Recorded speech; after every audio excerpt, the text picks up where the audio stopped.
Bonjour à tous, bonjour David. Bonjour Patrick, bonjour à tous. Alors ça y est, 2023, la saison va commencer. Oui, il est temps qu'elle commence. On n'a pas été beaucoup aidé par la météo jusqu'à maintenant, mais bon, d'après ce qu'on nous dit, ça devrait s'améliorer. Oh ben, j'espère en tous les cas, hein. Et puis voilà, bon, tout est prêt en tout cas ici. Oui, oui, tout est prêt. Ça fait déjà un petit temps que tout est prêt.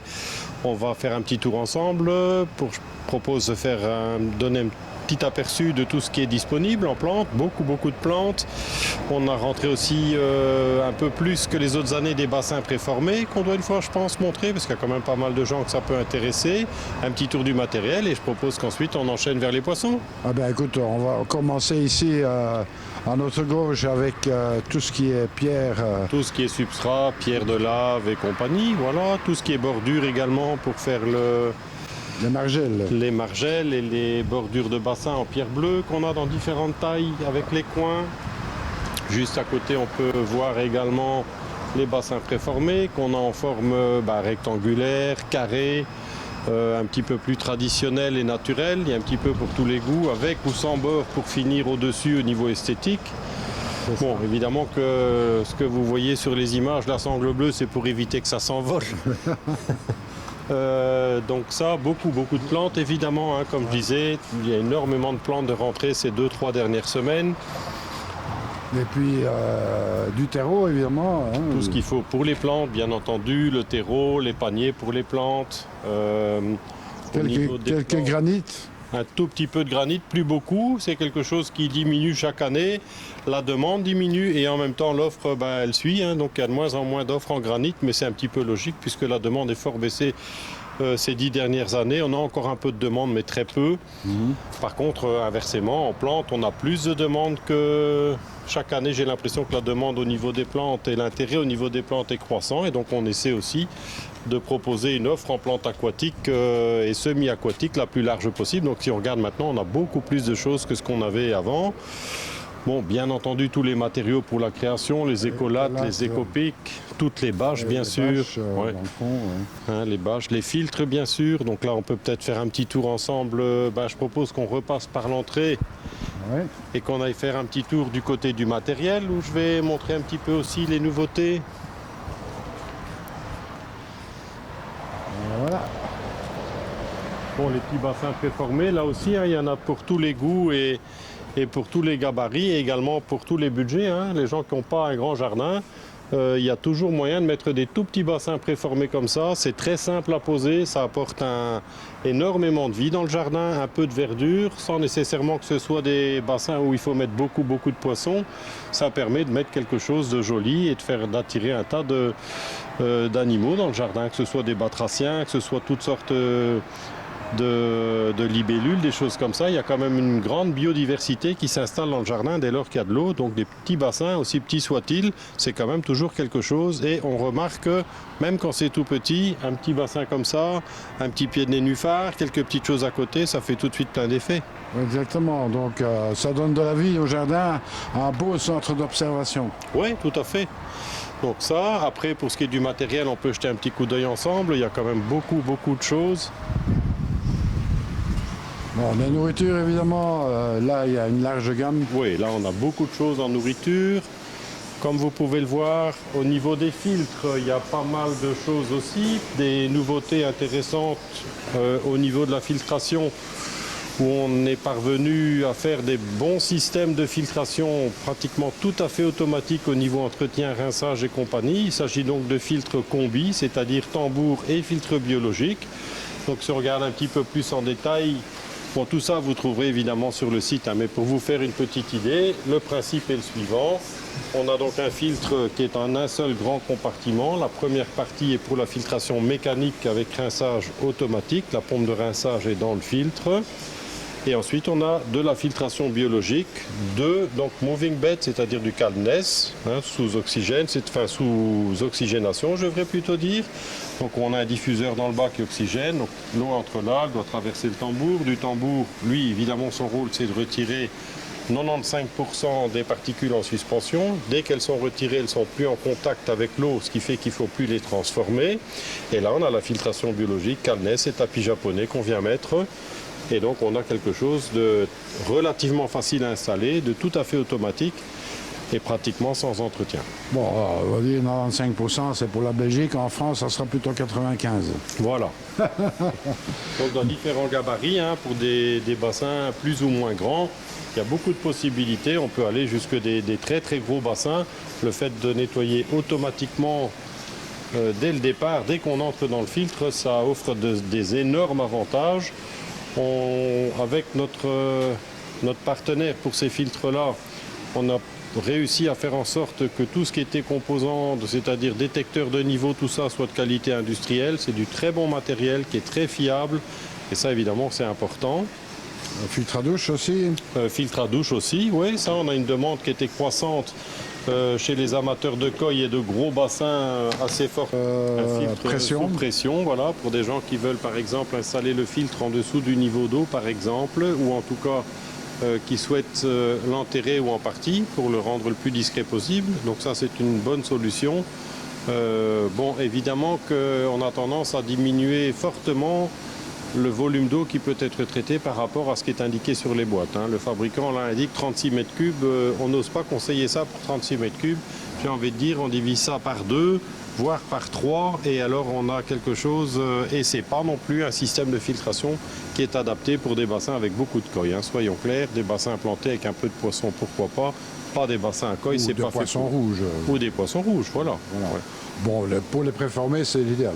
Voilà, pour tout ce qui est préformé, c'est l'idéal. 5-6 000 litres, Voilà. ça c'est top. Et puis voilà, il ne faut pas exagérer et croire ce qui est marqué sur la boîte. Ça déjà d'une part, et surtout pas mettre ça pour des bassins à poissons dans lesquels il y a beaucoup de poissons. C'est clairement pas un filtre qui est prévu pour ça.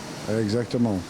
Toute la gamme de nourriture, évidemment, Icari, ça c'est un must, je dirais. habituel. Ça reste une excellente gamme de nourriture, bien sûr. Ouais. Donc tout ça, c'est disponible de stock.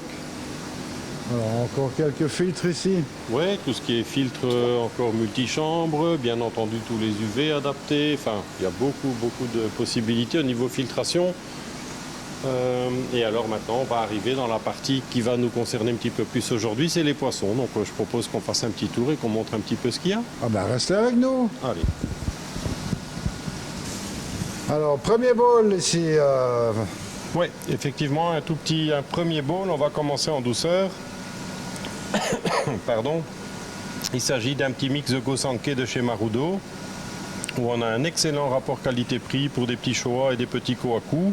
Alors évidemment qu'on n'est pas sur du haut de gamme, c'est sûr, mais le budget, le rapport qualité-prix encore une fois est excellent. Et bon, pour des Kohaku, des Showa de ce niveau-là, le prix est vraiment bon. Donc j'ai voulu commencer doucement avec ceci et on va monter tout doucement après un peu à la fois en gamme. Bon, écoute, ici c'est du Marudo, ça va quand même devenir grand. Hein. Ce sont des poissons qui auront une croissance importante. Oui, tout à fait. C'est quand même une maison qui a, comment dire, qui a une bonne réputation aussi pour son Gosanke. Il y a du très très beau poisson. Et donc cette année, on a eu l'occasion de prendre donc, dans son Gosanke aussi bien Kohaku que Showa. Et le rapport qualité-prix est très bien. Et ben voilà.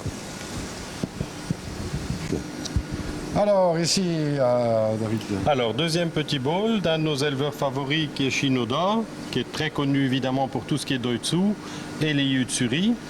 On a les deux, donc ici j'ai présenté le petit bowl avec que du Doitsu, donc il y a Doitsu Kohaku, Doitsu Sanke, Doitsu Showa. On a des très beaux Tosai qu'on propose en 3 niveaux différents, donc avec 3 catégories en taille et budget différents également. Tout ça, vous pouvez bien entendu retrouver sur le site. Mais comme vous pouvez le voir, c'est des très très beaux poissons. Les couleurs sont bien au niveau, comment dire, au niveau de la qualité du béni, la qualité du soumi aussi. C'est des très beaux poissons et Shinoda, en règle générale, ça reste une très bonne marque pour les Doitsu. Absolument. Donc Shinoda, c'est aussi un plaisir d'aller voir ces géniteurs qui sont monstrueux. Très beaux poissons, hein. Ouais, tout à fait. Et puis le Shiroji est aussi vraiment impeccable. Hein. Oui, tout à fait. Donc on continue. On continue. Ok, ici on a un autre bowl avec un plus grand mix. Un plus grand mix, du plus métallique également, donc on peut remarquer qu'il y a là-dedans entre autres de la Riwake.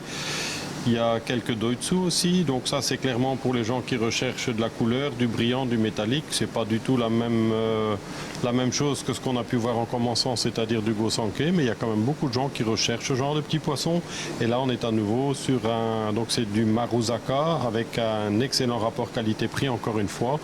Donc au risque de me répéter, si vous les recherchez sur le site, c'est donc le mix Maruzaka. D'accord, avec du Ginrin aussi. Oui, il y a du beau Ginrin dedans, il y a de la Riwake, il y a quelques Doitsu qui sortent un peu de l'ordinaire dedans, quelques Oshiba également. Enfin, il y a un petit peu de tout dans le mix. Allez, de quoi se faire plaisir. Oui. Alors ici, on est dans une sélection un peu particulière puisqu'il s'agit de voilés. Voilà, c'est un autre style. Il y a des gens qui aiment bien, il y a des gens qui n'aiment pas, mais on a quand même toujours pas mal de demandes pour les petits voilés. Donc ici, on a un beau petit mix très brillant de chez Souda.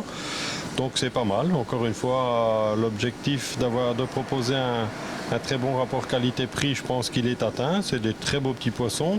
On peut remarquer que les voiles ne sont pas cassés, ils ne sont pas tordus. Donc ça c'est important au niveau qualité pour des coilles voilées. Après, ça ne se discute pas, on aime ou on n'aime pas. Nous, on essaie évidemment de faire en sorte d'en avoir un petit peu pour tous les goûts. Alors je précise que ce n'est pas comme les éoliennes, ça n'a aucune influence le vent sur les coilles voilées. On pourrait dire que ça pourrait faire du vol à voile, mais bon, c'est pas le cas. Non, c'est pas le cas. Bon, après, c'est très majestueux, hein, comme nage, etc. Et je comprends parfaitement que des gens aiment ça, surtout quand ça devient plus grand. Oui, tout à fait. Souvent, quand elles grandissent, ça devient très joli. Et encore une fois, je disais, ce qui est important, c'est de bien sélectionner qu'il n'ait pas les nageoires tordues ou cassées. Et là, clairement, quand on regarde bien, on voit que c'est pas le cas. Et ben, on continue. Alors, ici, David. À nouveau du brillant. Donc là, j'ai fait une petite sélection des Mizuho, parce que ça aussi, c'est un poisson qui a toujours chez nous beaucoup de succès. On a les deux variantes cette année, orange et jaune, sont beaux tous les deux. Celui qui veut de la couleur, du brillant et des poissons qui grandissent bien, sont des poissons robustes aussi. Bon, je pense que ça valait la peine de les montrer parce qu'il y a quand même toujours pas mal d'amateurs. Après, encore une fois, on aime, on n'aime pas. Nous, notre but, c'est encore une fois d'essayer d'avoir le plus large choix possible. Exactement. Puis Mizuho, quand même, un poisson assez emblématique du Japon. Oui, ça. Et puis, quand on voit, quand ils grandissent, ça devient souvent des beaux poissons qui ont l'avantage aussi, de par leur couleur, de toujours bien ressortir sur des bâches et des bassins foncés. Donc, moi, je trouve que c'est toujours un beau poisson et c'est rare que les gens soient déçus de ce genre de poisson avec le temps. En plus, le prix est tout à fait accessible. Oui, tout à fait. On reste sur des budgets tout à fait accessibles pour ce genre de poisson. Exactement. On continue. Bon. Ok, David, d'ici. Alors, on monte tout doucement en gamme. Ici, on est sur toujours du Doitsu majoritairement de chez Shinoda. Il y a deux choses dans le bowl là. Donc, les Doitsu Sankei, quelques Doitsu Showa, mais surtout quelques très beaux Ginrin Showa également. C'est aussi une espèce que Shinoda fait et qui sont vraiment beaux tout le temps. Ça reste des très très bonnes valeurs et ce qu'on a remarqué ces dernières années, c'est que les Doitsu, et d'ailleurs pas que les Doitsu, mais également les Ginrin Showa et les Showa tout court de chez Shinoda, ils ont tendance souvent à très bien évoluer chez nous. Est-ce que c'est le taux de calcaire qu'il y a dans notre eau? On ne sait pas exactement, mais on suppose que c'est ça, parce que même avec ces Nisai, quand on les sélectionne au mois d'octobre, entre octobre et maintenant, c'est-à-dire avril-mai, on remarque déjà une très très belle évolution. Le soumis a tendance à très très bien sortir. Donc c'est vraiment un poisson, un éleveur qui propose des poissons qui nous réussissent très très bien sur nos régions en tout cas. Wow, Shinoda, ça reste quand même une valeur sûre. Oui, tout à fait. Ça reste des très beaux poissons qui sont robustes, bien colorés et pour lesquels on a généralement une bonne évolution dans le temps. On remarquera qu'il y a un Ginrin qui est absolument fabuleux là-dessus. Oui, les Ginrin Showa sont vraiment beaux. Voilà, donc pour ceux qui aiment le Ginrin, eh bien, n'hésitez pas. Alors, David, ici. Alors ici, une autre bonne marque pour les métalliques, ce qui est Aoki. On a un petit peu de tout dans le mix, du Doitsu Ariwake, Doitsu Oshiba, quelques Goshiki aussi. Donc c'est toujours aussi un mix pour lequel on a pas mal de demandes et où l'offre est toujours plus limitée que la demande. Donc chaque année on parvient évidemment à en avoir, pas toujours suffisamment, en tout cas pas autant que ce qu'on voudrait. mais ça reste une très très bonne valeur et c'est des poissons qui ont toujours beaucoup de succès, à mon avis, à juste titre. Absolument, ok. Bon, comme tu as dit, c'est une maison dont on ne fera plus la réputation, puisque bon, on a toujours eu un très bon contact avec eux.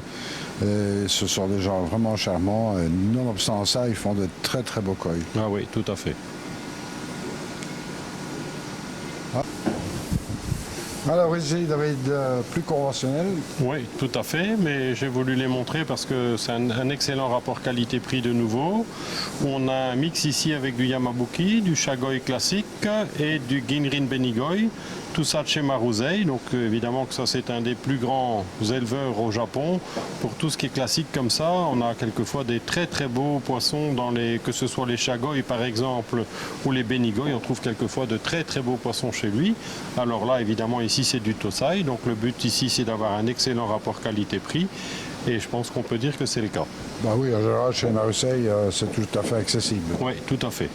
Quoique, pour les le haut de gamme, il en a évidemment aussi, puisqu'il élève énormément de poissons. Mais bon, c'est un petit bowl classique pour les gens qui recherchent des choses classiques. Exactement, à un prix tout à fait abordable. Voilà. Ok, on est de retour chez Shinoda ici. Alors, pour les Yuturi, en tout cas, oui. Donc, tout ce qui est Yuturi, j'en ai mis 5 ou 6, ça c'est du Shinoda. Donc, pour ceux qui connaissent déjà, il n'y a pas grand-chose à dire. Pour les autres, les Yuturi de chez lui, ça devient vraiment des poissons monstrueux. Ces géniteurs sont gigantesques. Et que pour les Nisai, c'est la même chose. Chaque fois, on prend chez lui quand on a la possibilité. Et on est rarement déçu du résultat. Donc ça c'est pour les Yuturi. Et les autres, métalliques et Goshiki que j'ai sélectionné là, ça c'est une sélection d'un grade supérieur à nouveau de chez Aoki, donc un peu plus grand et une sélection un petit peu plus difficile aussi. Donc forcément pas le même niveau de prix, mais pour les gens qui recherchent du Loitsu Ariwake ou du Goshiki, il y a quelques très très beaux poissons dedans. Alors les quantités là sont limitées, mais ils sont vraiment beaux. Oui, alors j'ai vu quelques Goshiki qui arrachaient les pavés, évidemment. Et puis pour les Yuturi, bon, on rappellera quand même que Shinoda, ça reste le maître incontesté du Yuturi. Exactement. Voilà. Non, mais sans blague, franchement, les Yuturi de chez Shinoda, ils arrachent toujours les pavés. Comme vous pouvez le voir, ce sont de beaux petits poissons qui ne demandent qu'à grandir. Voilà. Alors David, ici on est de retour dans du Gosanke. Oui, tout à fait. Gosanke, une petite sélection ici où on a quelques très très beaux kohaku de Maruyama, qui est un éleveur qui est très connu pour ses kohaku. Donc on est sur du Jumbo Tosai, on est sur du Tosai qui fait une trentaine de centimètres à peu de choses près. Pareil pour quelques tanchos que j'ai sélectionnés là. On a une offre dans différentes tailles. Cette année, les plus petits vont faire 15-17 et ici, les plus grands qu'on voit là en Tosai font 25-30, voire un tout petit peu plus pour les plus grands. Et également quelques beaux Ginrin Kohaku. Ben voilà, de quoi se faire plaisir. Oui, oui, du beau poisson. Ça, c'est déjà évidemment des poissons d'un niveau de qualité supérieur.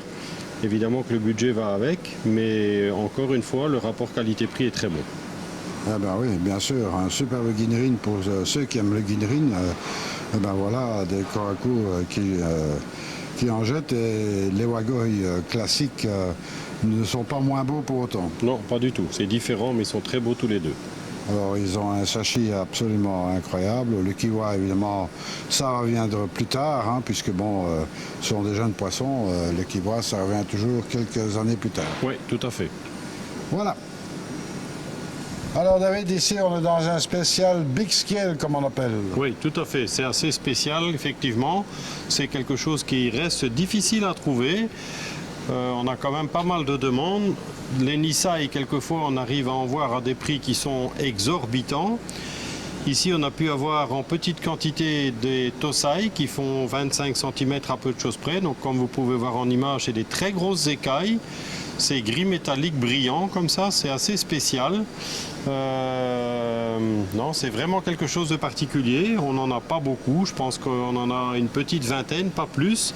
C'est vraiment pour les gens qui recherchent quelque chose de spécial. C'est pour ça que j'ai voulu les montrer. Bon, alors il faudrait rajouter aussi, ce n'est pas un poisson franchement adapté pour les petits bassins parce que ça devient monstrueusement grand. Oui, oui, c'est pour les amateurs de gros poissons. Hein. Clairement, il faut mettre ça, ils ont besoin de la place. Hein. Déjà, après, pour les Tosai, ils sont bien dodus. Hein. Oui, oui, oui. On voit que c'est des poissons qui ont beaucoup de potentiel au niveau gabarit. Hein. Exactement, donc ben voilà. Ceux qui cherchent des big scale, ben, il y en a chez Poisson d'Or. Voilà. Bon, non, non. Alors ici, David, on est encore toujours sur des Nissaï. Il y a encore du choix ici.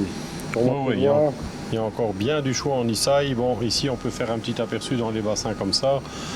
Mais ce qui est surtout marquant, c'est la différence de taille et de body depuis octobre l'année passée. Ils sont vraiment, vraiment bien grandis.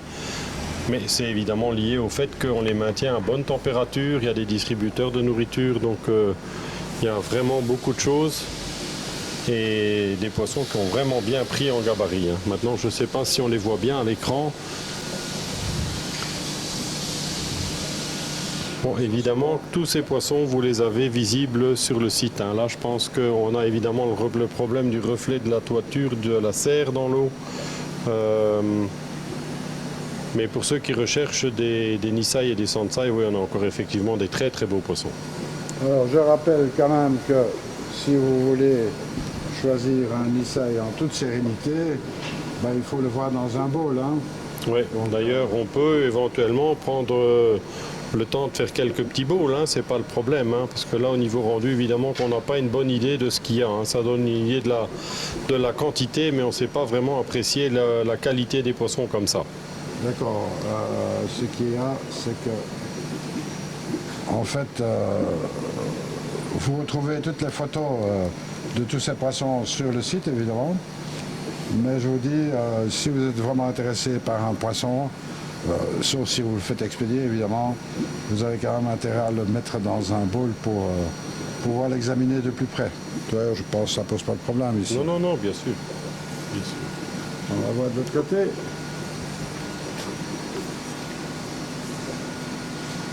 Alors ici, Super Asagi qui vient ici, je vais essayer de... Oui, on a quelques très beaux Asagi. Mais pas seulement, encore quelques très beaux Ki-Utsuri également, qui ne sont pas faciles à trouver. Regardez un peu le body, les Nissaï sont vraiment, vraiment beaux. On est sur des Nissaï là de 45, presque 50. Ben voilà. Allez, eh ben... On a encore ici un autre bac. Oui, là c'est plutôt du Gosanke, mais on ne va pas bien les voir. C'est plutôt dans le fond. Ils nous ont vu arriver avec la caméra et puis les épuisettes tout à l'heure, donc forcément... Et ici on a un peu plus gros. Oui, là il y a du nettement plus gros dedans. On voit bien quand même. Ce qui vous permettra d'avoir une petite idée de ce qui est disponible. Donc voilà. En vite fait comme on dit. Mais croyez-moi que ça vaut le détour. Il y a un beau Matsuka Bawake ici. On va essayer de le zoomer dessus. Voilà. Matsuka Bawake, qui est un poisson qui n'est pas tout à fait facile à trouver, qui est guinerine en plus. Oui. Et voilà. Il y a pour tous les goûts et pour tous les budgets aussi. Tout à fait. Ben voilà. Voilà, on n'a pas pu résister à vous montrer quelques Nissaï quand même. Ce serait dommage, on en a des très très beaux et c'est vrai que dans les bacs c'est pas la même histoire que de les présenter comme ça dans un bowl. Voilà, alors ici on a un beau petit mix. Oui, une petite sélection. Donc j'ai mis 2 beaux Beni Kumandryu qui sont quand même pas faciles à trouver du tout. L'année passée on en a eu pas mal. On a pris tout ce qui était bien.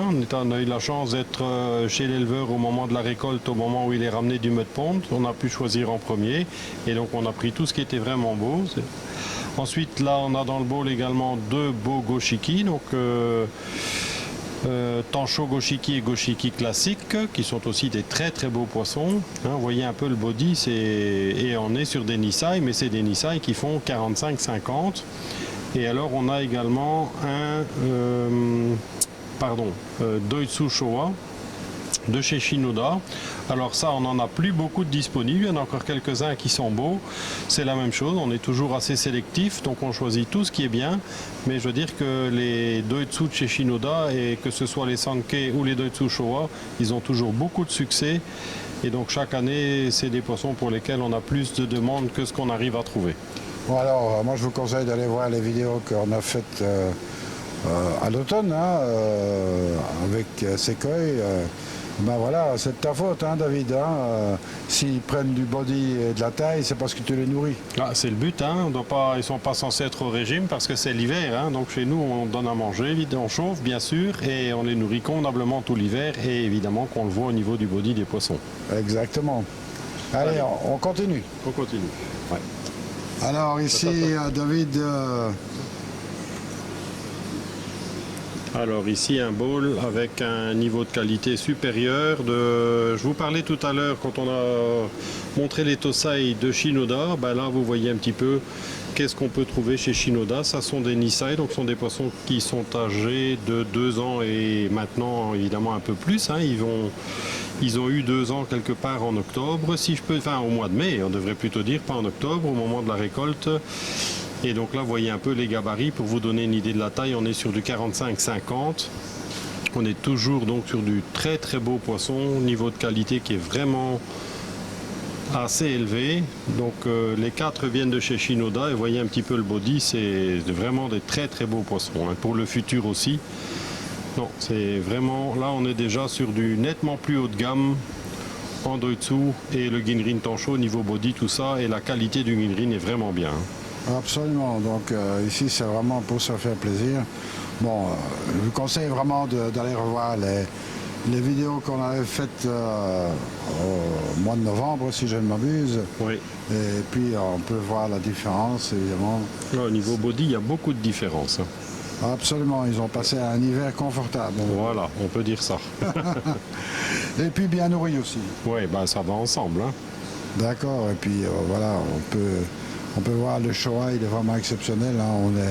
On se rapproche du 60 hein, parce qu'on ne les a pas mesurés. Oui, tout à fait, entre 55 et 60. Entre 55 et 60, c'est vraiment super, super, super. Rien à dire. Allez, encore un petit pour la route. Allez. Alors David, le dernier pour la route ici Le dernier pour la route, on pourrait continuer toute l'après-midi, hein. Il y a assez de poissons pour le faire, hein. C'est pas le problème. Mais bon, il faut bien qu'on s'arrête quelque part, sinon tu vas me dire la vidéo elle est encore une fois beaucoup trop longue. Oh, c'est pas grave. Hein. Bon, alors qu'est-ce que j'ai voulu présenter là? 2 très beaux goshiki qui ont bien évolué depuis qu'on les a reçus. Ils sont beaucoup plus beaux, ils étaient un petit peu plus pâles en arrivant, mais chez nous les goshiki c'est chaque année comme ça. Ils sont plus pâles à l'arrivée et ils deviennent plus foncés encore une fois à cause du taux de calcaire qu'on a dans notre eau. Donc ils sont vraiment devenus beaux. Enfin moi je trouve ça très beau ce contraste entre ce bleu marine et ce rouge. Je trouve ça des très très beaux poissons, mais j'ai toujours été un fan des goshiki. Ensuite un beau chusui, on en a encore quelques-uns disponibles, très beau body, une belle rangée d'écailles, pas de défaut, la tête bien claire comme ils doivent l'être. Un beau kujaku, une belle femelle, hein. Là aussi le body est très bien. C'est un poisson de bonne qualité aussi pour le futur. Et alors pour terminer, on a également un Ginrin Tancho Sanke qui est aussi un très beau poisson. Le blanc est bien blanc, le noir est bien réparti et le marou est aussi au bon endroit comme il faut. Et alors on a un chouchoui. Le chouchoui, oui, celui-là est très très beau aussi. Comme je disais, la rangée d'écailles est très bien, la tête est bien claire, c'est un beau poisson et au niveau body ils sont vraiment très très bien. Ouais, superbe chouchoui.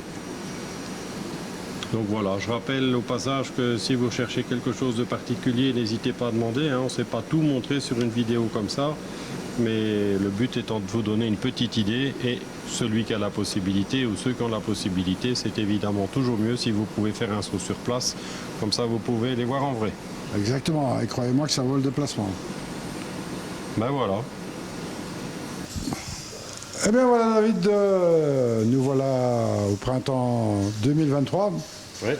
Tout est prêt comme on l'a vu. Voilà, maintenant il n'y a plus qu'à. Un peu de la météo qui est un petit peu plus favorable que ce qu'on a eu, mais bon, soyons confiants. En tout cas, de notre côté, on peut dire qu'on est prêt, qu'il y a tout ce qu'il faut, les poissons, les plantes, le matériel. Tout est en place. Du moins pour la partie bassin. Oui, pour l'aquarium, c'était déjà le cas. Hein. Ah ouais. On a attendu le printemps. Bon, ben restez attentifs hein, parce qu'on fera aussi des vidéos aquarium. Oui, il y a quelques vidéos de prévues, mais bon, on en dira un peu plus tard. Hein. Dans la vidéo pour l'aquarium, évidemment. Voilà. Hein, donc voilà, je sais que c'est très attendu. Alors bon, ben, tous les poissons que vous avez vus, on peut les commander aussi, il y a de la VPC. Oui, c'est faisable de venir les chercher sur place. Et pour ceux qui sont trop loin ou qui ne souhaitent pas se déplacer, possibilité de les commander en ligne. Ils voyagent par transporteur, on les emballe très large, ils sont assurés pendant le transport. Enfin bref, c'est quelque chose qu'on fait maintenant depuis plusieurs années. Ça se passe généralement très très bien. Donc pour ceux qui ne veulent pas se déplacer, qui sont plus éloignés, pas de souci. Bon, vous habitez le sud de la France, par exemple, Ouais. et puis vous avez vu un poisson qui vous plaît, ben n'hésitez pas. Hein, il suffit de demander. Voilà, pour les tosa, c'est compliqué, mais pour les nissa et tout ça, chaque poisson a sa photo et le cas échéant, de temps en temps des gens aussi qui nous demandent de faire une petite vidéo qu'on fait. Au jour d'aujourd'hui, c'est pas très compliqué de faire une belle petite vidéo, on l'envoie et comme ça permet d'avoir un bon aperçu au moment voulu. Voilà, on rappelle le site internet. Oui, poisson-or.com, ça n'a pas changé. Et l'adresse? Tu veux dire l'adresse? Rue Valtigem. Rue Jules Van Tighem, mais ça les gens vont trouver sur le site. On est donc, pour ceux qui ne savent pas, à Étainpuis, c'est-à-dire à peu près à une quinzaine de minutes de Lille. C'est ça, bon. Et en français, frontière. du côté belge, je dirais aller un petit quart d'heure de tournée, un petit quart d'heure de Courtrai, voilà, pour donner une petite idée de l'endroit où on se situe. Ouais, 2 km de la frontière. Oui, même pas, je pense. On doit être même un peu plus près, je crois. Ben voilà. Donc, j'espère que cette vidéo vous aura plu, comme ça m'a plu de la faire, évidemment. Et puis, on te dit merde pour la suite, David. Ouais, je te remercie. Et puis, moi, je vous dis à très très bientôt. Et surtout, ne soyez pas sages. Allez, salut à tous. Au revoir. Voilà.